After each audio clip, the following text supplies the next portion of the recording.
Halo semua, Tabea. Di video ini, Katong akan belajar tentang bahasa pemrograman yang namanya bahasa C. Temanya tentang konsep, sejarah singkat, dan juga contoh program yang mendukung beta punya penjelasan. Pembahasan menjadi 3 bagian. Yang pertama, Katong belajar apa itu bahasa pemrograman. Yang kedua, Katong akan belajar tentang mengapa sih bahasa C biasanya dibilang sebagai bahasa pemrograman terstruktur dan juga bahasa pemrograman prosedural. Itu artinya apa? Yang ketiga, Katong akan belajar sedikit tentang sejarah dari bahasa C. Mengapa bahasa C dikembangkan dan untuk proyek apa.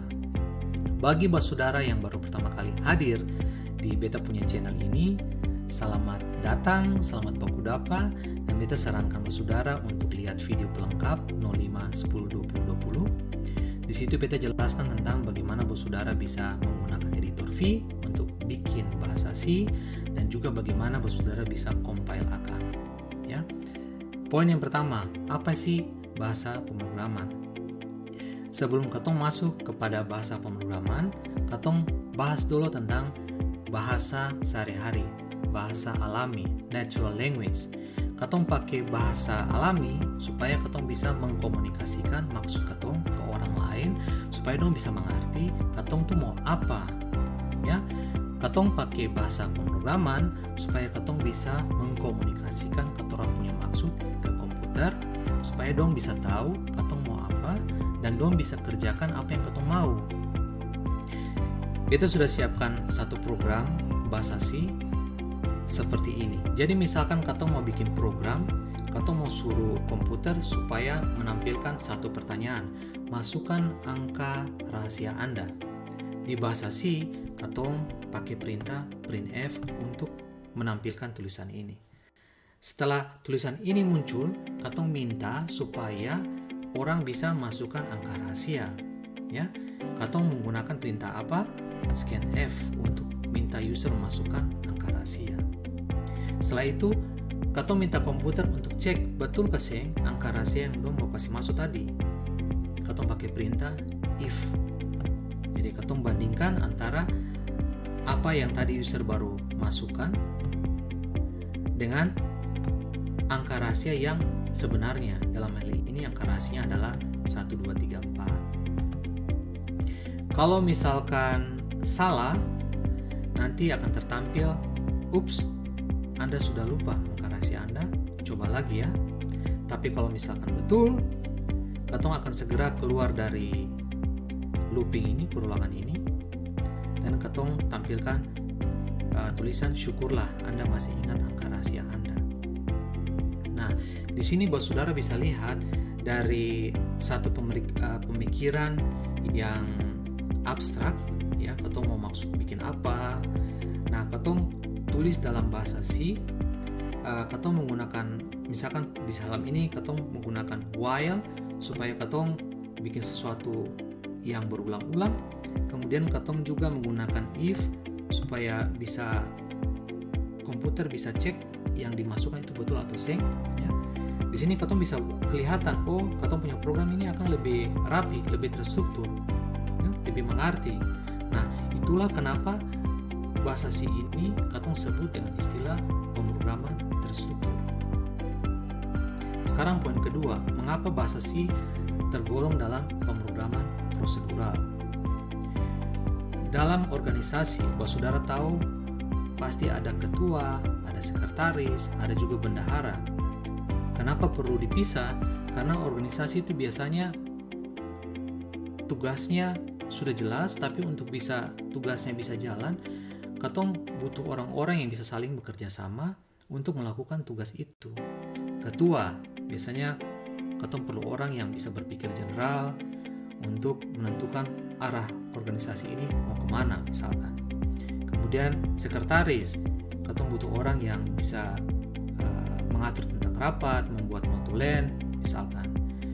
Bendahara, Katong butuh orang yang jujur, orang yang bisa mengatur Katong punya keuangan dengan baik. Nah, di dalam bahasa pemrograman, Katong juga punya hal yang sama. Dari Katong punya tujuan besar, Katong pecah-pecah akan menjadi bagian-bagian yang kecil. Sebagai contoh program yang beta sudah siapkan sini. Di sini beta punya tujuan yang besar, beta pecah menjadi dua fungsi, dua prosedur. Yang pertama adalah input angka rahasia, yang kedua adalah tampilkan DMR. Di fungsi yang pertama ini yang input angka rahasia, tadi katong sudah bahas, tugasnya hanya untuk meminta user memasukkan angka rahasia. Kalau betul, katong keluar dari fungsi itu. Setelah keluar, katong akan panggil fungsi tampilkan DMR. Ini tampilkan foto dari orang yang buat bahasa C, ya. Nah, terus di dalam bahasa C ada satu fungsi yang selalu ada, namanya fungsi main. Nah, di dalam fungsi main ini yang katong tentukan fungsi-fungsi mana yang katong akan panggil. Di sini bisa kelihatan. Pertama katong panggil fungsi dulu input angka rahasia. Kemudian kalau fungsi itu sudah selesaikan tugasnya, katong akan panggil fungsi tampilkan DMR, ya. Nah, itulah sebabnya kenapa bahasa C dikatakan juga sebagai pemrograman prosedural.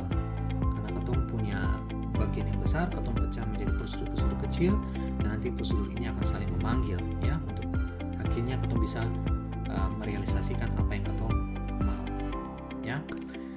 Oke, sekarang katong jalankan saja program yang sudah katong bahas sejauh ini. Kita akan jalankan. Itu sudah compile. Di sini yang pertama muncul, masukkan angka rahasia Anda. Ya, beta coba masukkan sembarang, enter. Dibilang, ups, Anda sudah lupa angka rahasia Anda. Coba lagi ya, beta coba lagi sembarang. Dia akan minta terus, ya, dia akan looping terus. Sekarang beta masukkan yang betul. 1, 2, 3, 4, enter. Selesai, karena betul. Berarti tadi fungsi input angka rahasia sudah selesai. Sekarang dia panggil fungsi tampilkan DMR. Di sini bisa kelihatan di fungsi tampilkan DMR ini ada kalimat seperti ini. Anda diperkenankan melihat siapa yang telah membuat bahasa C. Ya, tekan enter untuk melihatnya. Tekan enter. Ya, foto dari Bapak Dennis Ritchie, orang yang sudah membuat bahasa C tertampil. Di Jerman, kalau bos saudara dong punya kemampuan bahasa C, walaupun bahasa pemrograman ini tergolong sudah tua, masih bisa dapat pekerjaan. Masih banyak orang, masih banyak perusahaan-perusahaan yang butuh orang-orang dengan skill yang baik dalam pemrograman bahasa C. Lalu Bapak ini kenapa bikin bahasa C? Beliau bikin bahasa C karena waktu itu beliau dengan temannya Bapak Ken Thompson, mereka mengembangkan sistem operasi yang namanya sistem operasi Unix. Jadi bahasa C ini sebenarnya dalam kerangka pembuatan sistem operasi Unix dikembangkan oleh Bapak Dennis Ritchie. Beta rasa sampai sini dulu video kali ini.